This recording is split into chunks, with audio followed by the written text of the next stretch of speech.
about a mayor's club that once you're mayor, you're always a mayor. And so when you are always a mayor, you steady yourself to kind of help out sometimes. And I haven't utilized my membership as much as I've wanted in these past few months, but it's good to be able to be in that mayor's club and have someone that is willing to do that. You know, I'm here because we wanted to get all the support we could for this referendum to invest in our public schools.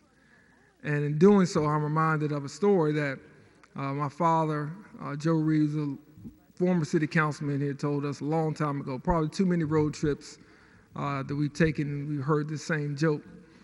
But it is a joke about two people who were drowning in a river.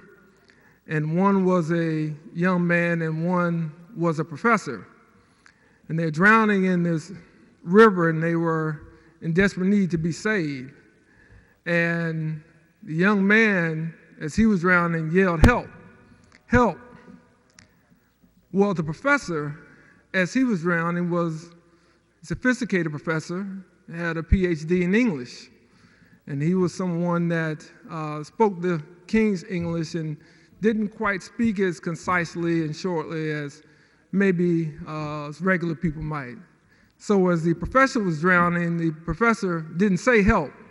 The professor said, "Assistance, please. Assistance, please." And with that, the professor drowned because the professor was worried about the appearance of speaking very simply and was worried about how it might sound if he just said help. The young man was saved and was pulled to shore. And so the takeaway for that joke from my father has long time been, when you need help, don't be afraid to ask for it and say what it is that you need. And over the last few months, we built a coalition across this community, business leaders, people from various backgrounds and political ideologies, grassroots to grass top leaders, all the people who care about the city of Montgomery. We've been able to build that coalition to get to this point of support for investing in our public schools. And I thought that as a member of the Mayor's Club, that I should call on some of the former mayors of the city of Montgomery. And I saw our most recent mayor, Todd Strange, just the other night and asked him if he would help in this endeavor.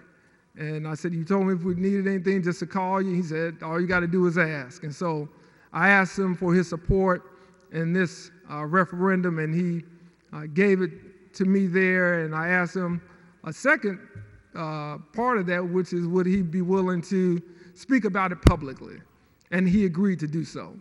And so I'm glad to have seen him a couple of nights ago. We also reached out to former Mayor Bobby Bright as well, who was out of town traveling with his wife Lynn and could not be here. But I wanted to ask for help, use my membership in the Mayor's Club to ask former Mayor Todd Strange to come and give his thoughts on the referendum, why it's important, and I'm glad that he accepted my offer, and I'm glad that he is supporting this initiative. Mayor Strange, you will please. Thank you. Good to see you. Yes, sir. There's another member of that club with us today, Charlie Jenright. If you forget, he had 6 weeks at the helm along the way. He said that's how his hair got going. Just a quick statement. I am appreciative of the mayor inviting back to the People's Chamber. We had a lot to do with getting it in the state that it's in.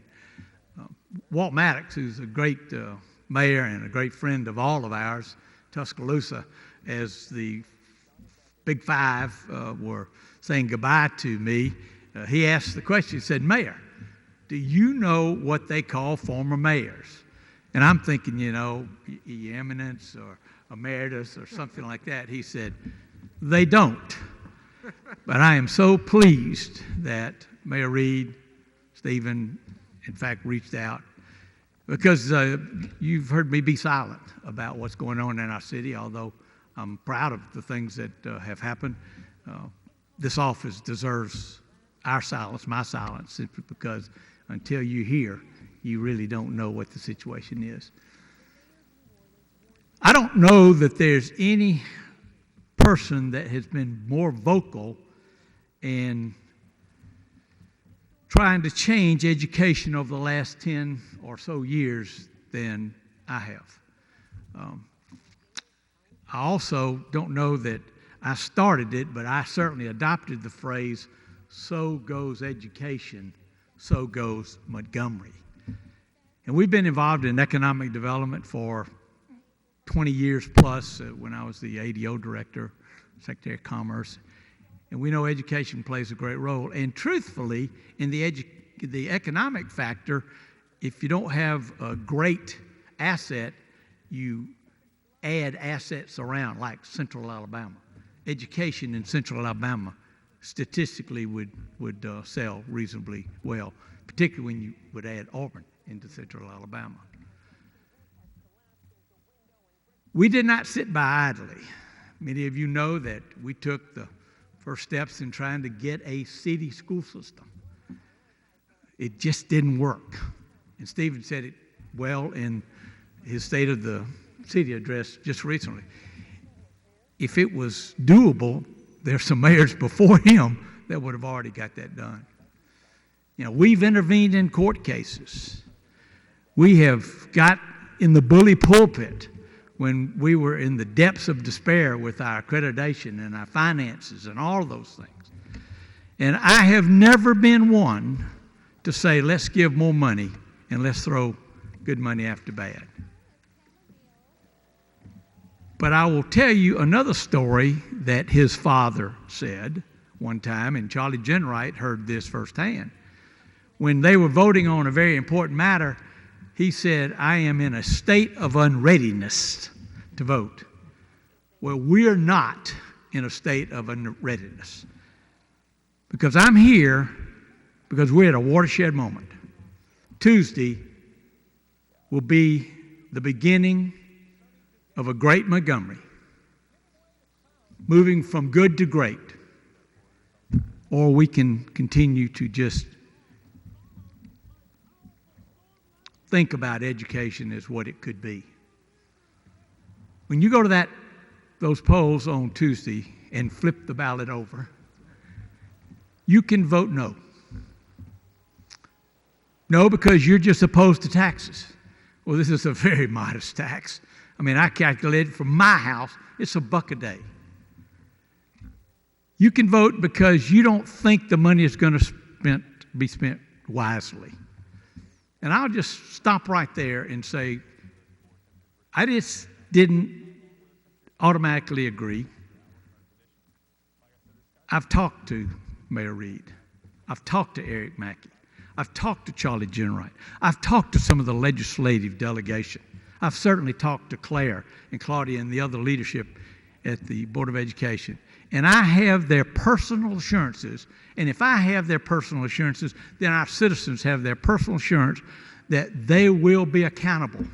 There will be accountability. As a matter of fact, the legislature even built into the legislation an accountability piece. And they've got a financial structure in place with Arthur Watts that I am very comfortable with. And we've got a board that 15 to 18 months ago put a game plan in place, how that money would be spent. And I am very confident that that money would be there. So I am here on behalf of all of those that have supported me and those that want to make Montgomery the best that she can be. Vote yes on Tuesday, because that is the beginning of our future for these kids. Suffer the little children to come to us. They can't vote. We have to vote for them. And I'd also remind you that just because we get the dollars doesn't always just make it so. We've got to hold them accountable.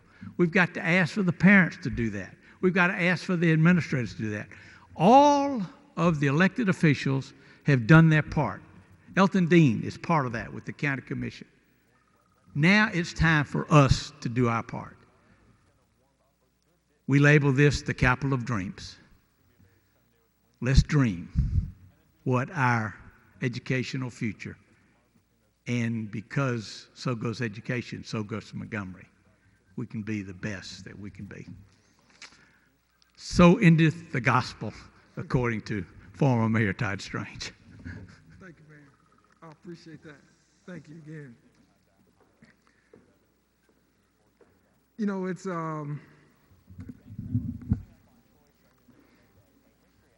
when you go back into private life, and a lot of people want to stay in private life. I told Mayor Strange he looks a lot more relaxed, looks a lot lighter on his feet, looks a lot happier these days than some of the days when he was mayor. And so when I saw him, I asked him if he wanted it back, and he just smiled. He didn't say yes. But it's one of those things that I think, we're lucky to have, is someone like Mayor Strange, who remains active in the community, still lives here, still cares about what's happening here, and really has been willing to assist whenever called upon. And I want to thank him again, not just for being there, but even as we come on 1 year in office, the transition period, and I've tried to share that as much as I could in terms of what Mayor Strange did and how he handled the transition when we came in pre-COVID. I wish we could go back to that pre-COVID-19 era, and hopefully we'll be out of it here real soon. I just want to make a few comments, and then I'm going to open it up for any questions that you may have for myself or Mayor Strange. But I think it's very important for us to keep in mind that we're at an inflection point in the community, and we didn't get here by ourselves. It really has been a collaborative effort that has been months in the making. Our school board has been very active and very proactive, I would probably say, as well as that of Superintendent Dr. Andrew Moore. Our county commission, led by Chairman Elton Dean, been very supportive in trying to do the things at the county level. This is a county school system, to push those initiatives through. And then we've had state legislators. Bill sponsor Kirk Hatcher has been very, very instrumental in helping us get this through the legislature. Without that piece, this doesn't happen. It just doesn't happen because a mayor wants it to happen, or a county commissioner. It takes all of us to make it work. And then it takes those in the business community. When we ran into some opposition there a little bit, and questions that threatened the potential of even being able to get this to the citizens to vote, we called on some of the bell cows, if you will, in the business community, in our faith community, to make some calls for us, and just to get them to try to get some folks on board who weren't sure about where we were as a system and kind of what this would mean. And there have been some tough conversations. Been some very honest and candid conversations about the present status of our school system, and about the future of our school system, and how we would go about doing things. And all of that is understandable. All of that is something that I believe is well within the purview of everyone that's been elected, and everyone that represents some constituency, whether they're elected or non-elected, in this community. And we tried to educate and inform the community over the last months with this campaign, and we've had so many people, again, throughout this community that have reached out to try to support this endeavor by helping get out the information that was needed, good, bad, and indifferent.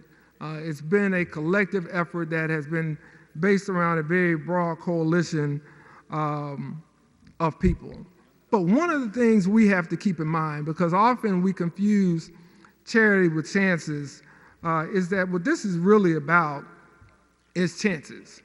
And it is about providing the opportunity for students, for teachers, for parents, for this community to rally around and to put in what we expect to get out of our education system, to put into our future and to invest in our future and our talent what we would like to see on that return of investment.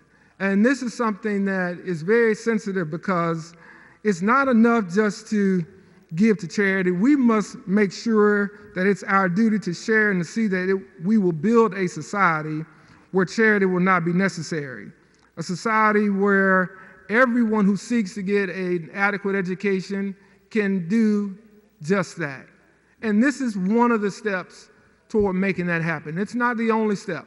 Money by itself will not cure all of the challenges that we have, but it'll start the healing process. And it'll start for us the ability to build on a greater foundation for this school system. Because what we're ultimately looking for is to build on a 200 years going forward that maybe some historian or some person will look back on and they will see this moment as one that changed Montgomery's future. It's one that changed the course of Montgomery and accelerated its progress. I believe education is core to everything that we seek to have, not only as a city, as a community, but as a region and as a state and as a country. And if we do these things ourselves, if we take into account what we can control, and that is our ability to provide more resources for young boys and girls, young men and women who are trying to figure out life at a different pace than maybe many of us had to figure out life when we were coming up, then that puts us a step ahead as a community. It puts us a step ahead as a people.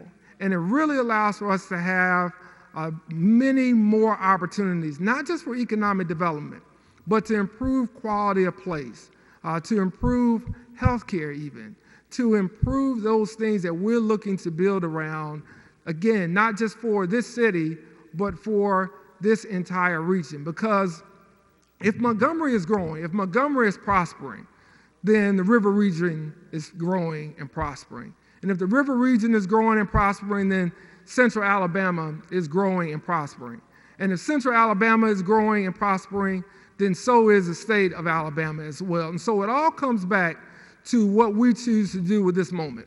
How do we choose to maximize where we are right now? And I believe that we have the ability to do much more than what we have done in the past. And I don't believe that we have to be burdened by what has taken place in years gone by, decades gone by, what those arguments may have been about, or those disagreements that have kept us from doing what we should have done and what we are planning to do on Tuesday. But what I'm excited about is that we have so many people who recognize what this means. We have so many people who recognize the chance that we have now, not just for the present, but for the future. And I think as we think about things along those lines, it puts us in a much better place in the community, not just to invest in education, but to invest in our community and to have a different approach, a different feeling about where we stand as a city, as a county, and as a community. And so I'm excited and I'm encouraged by all the support from people who don't have kids in the public schools, but understand that this may be a small way to pay it forward. I'm excited by those who have graduated from our public schools, who've gone on to do tremendous things in their professional careers all across this country, who reach back out to say, it's time for us to do this. I'm excited because there are people even outside of Montgomery that are in Auburn, yes, Auburn, that are in Prattville, that are in Greenville, who say, you know what, I know I can't vote, but I want to support it, and I'm encouraging people that I work with to vote for it because it's the right thing to do. And so we have far more people cheering for us to do the right thing than we have cheering against us in this moment. And that in itself is encouraging about where we can go. And so I'm of the thought that where we sit right now on Thursday, having the support of former Mayor Strange, someone who's been involved in this community for several decades at various levels of government, trying to push forward and bring things together, that we can do this as a cooperation, as a collaboration in the positive growth of our community, of our city, and of our educational system. And now I'm under no illusions that this is the end step. This again is one step in the process. We didn't get here overnight. we won't get out of it overnight. But we have to take the first step in order to start that journey. And that first step means turning that ballot over on Tuesday and voting for Montgomery Public Schools Amendment 382 so that we can invest in a first-class educational system to make sure we provide a first-class opportunity to all the boys and girls, young men and young women, parents and teachers who so richly deserve it. And I believe that this is the most consequential election that we have seen in several decades as it relates to this community. I cannot think of one, including my own, that is more consequential to the future growth, prosperity, and vitality of the city of Montgomery, the River Region, and of Central Alabama. And so with that, I'm glad that Mayor Strange answered my call for help. I'm glad so many others have answered our calls for help. And when we need assistance, please, we will ask for that. But every now and then, you've got to ask for help. And I'm glad that we got it this day. Thank you so much for being here, and I'll take any questions and any questions you may have for Mayor Strange at this time. As a three-term, I have a personal privilege.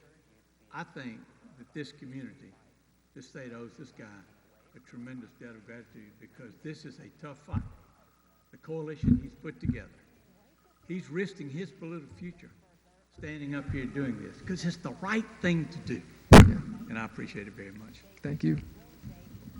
I appreciate it. I know you don't want to think about this. If the tax were to fail next Wednesday morning, on November 4th, as the mayor of the city, what do you tell people? What do you do at that point if it fails? Failure is not an option. We aren't even thinking about it from that standpoint. We feel with every fiber in our bones, from the faith leaders to the business leaders, the grassroots leaders, elected officials and students and teachers and parents, that this will pass. There's too much energy and momentum. The coalition, we believe, is too broad and too deep for this to fail. And so we aren't looking at that as even an option. We're already thinking about, again, how do we make sure that we maintain the support? How do we translate that in this virtual educational world to get more parents involved, to try to encourage our educators as well? And then how do we make sure that we continue to partner with our educators and our public school system as businesses, as government officials as well, moving forward? And so those are the plans that we're making right now, and we want to make sure that we continue to look at this from the positive standpoint that has gotten us here over these last few months and carrying it out through Tuesday. So you're going into Tuesday with a high degree of confidence? I go into Tuesday with a high degree of confidence in the people in this community that understand what's at stake and what's important for us to do, and I believe that the people in this community are ready to put that in action by voting yes and voting for Amendment 382 for our Montgomery Public Schools. Say 5 years or 3 years ago when the state intersection began, you stood up here and advocated for additional funding for MPS, and if not, what's changed? Absolutely not. While that was a state decision to do the intervention, I did not play a small role in wanting that to happen because we were in the depths. If you remember, we had no finances. We had 31 or 32 reds. We were on the verge of losing accreditation. We were under review. So at that point in time, that was our only option then. And when we did that 3 or 4 years ago, it was all towards the view that if we could make a significant change in our behavior, if we could, as Stephen has said so often, the mayor has no authority, but we have all the responsibility.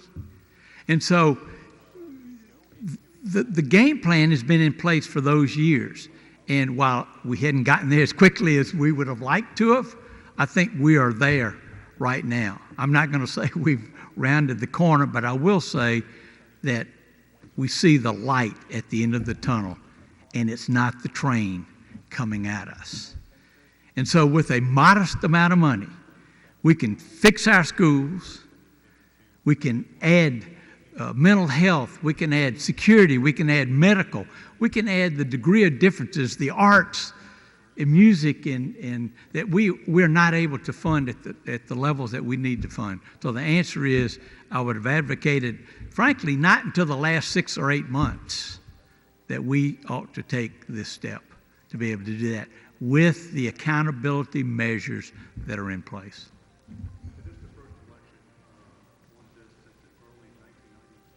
Yeah, there were 2 elections that David Bronner was actually chair of the deal, and it was 54-46 both times. But 1996 may have been the time frame. So we hadn't done. So the mayor's answered correctly. Failure is not an option because it takes a long time, and it takes a long time to turn the ship too.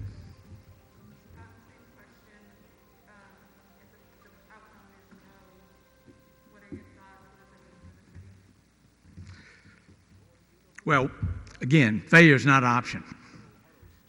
We still have, and we haven't had this conversation, we still have the option of having a good city school system.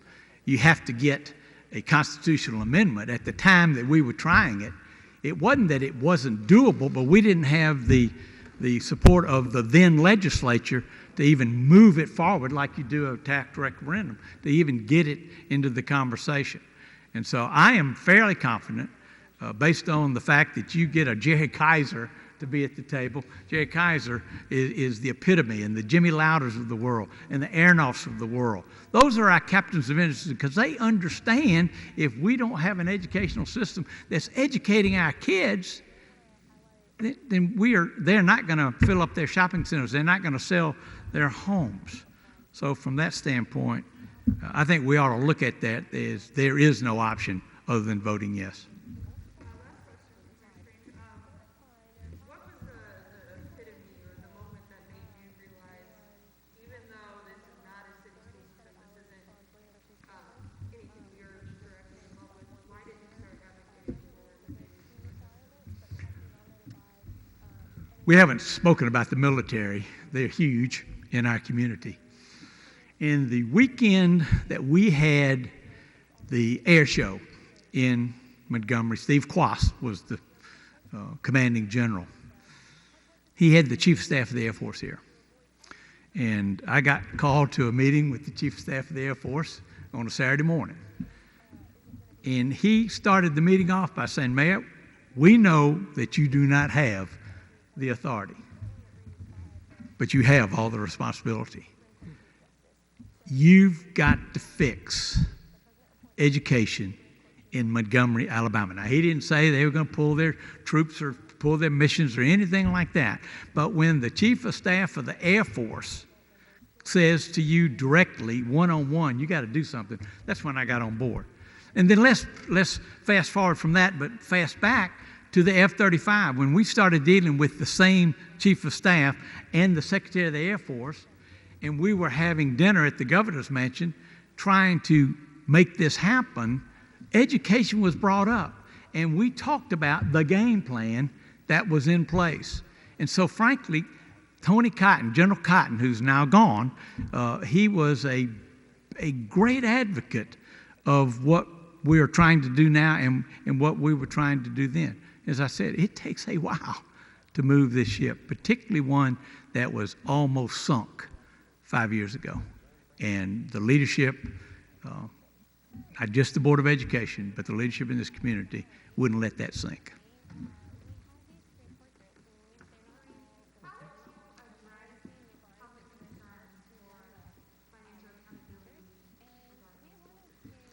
I would address concerns about accountability. Say I think they're valid. I think every taxpayer has a right to be concerned about how their dollars are being spent currently and how they will be spent when you're asking for more of those dollars. I think it certainly is a valid concern. But I would point to the superintendent, Dr. Ann Moore, as well as new CFO, Arthur Watts, who's a graduate of Montgomery Public Schools, I think class of 1975 from Jeff Davis High School, and the work that they've done over the last 18 months in particular. I think they've done a tremendous job of doing an internal audit, being very transparent about the findings of the audit, They've asked tough questions, they've taken very tough positions, and they themselves have come forward to share what their findings have been, and they have then turned those findings over to the proper authorities. And so they have been very clear in their mission, my communication with them, that this is really about the children. It's not about anyone else. It is about providing the education that's needed for the children, and that means having the trust and confidence of the community. And anytime we're talking about finances, whether it's our churches, whether it's our organizations that we're part of, whether it's the public dollars, they understand how important each penny is to each citizen and resident of Montgomery County. And I think what they've also done is not only to lay out what has happened in the past, they've also established a plan to correct it. And they've shown that to business leaders, they've shown that to the public, they've shown that to the school board. And I think that we're all in a better position because of that. And that's not an easy thing to do. It really isn't. Everyone after the holidays wants to lose the holiday pounds. Very few people want to do the work that it takes to lose those pounds that they have. Well, when you're a CFO and you have to come in and turn things around like that, you're kind of like that trainer that's coming in after someone has had a great Thanksgiving and they've had a very festive Christmas holiday season. Well, you got a lot of work to do. And it's not very easy to then tell that person that they have to put some things down or they can't do some things the way they used to do them. And that's what Arthur Watts has done, and I think that's what Dr. Moore and the school board have also done. And lastly, I would say this. I would certainly encourage anyone that has any questions about the future of the investment of those dollars that we would raise almost $33 million per year, that they go to educatemgm.com to look at exactly how the school board has laid out their plans for investing those dollars, and to make sure that not only they hold the school board accountable, but they hold me accountable, that they hold the business community accountable, the Jerry Beasleys of the world, and many others who have signed on, the John Yelvertons and Willie Durhams, and many others who signed on to actively assist and engage, that we all be held accountable for what's been put on paper, that actually is what happens.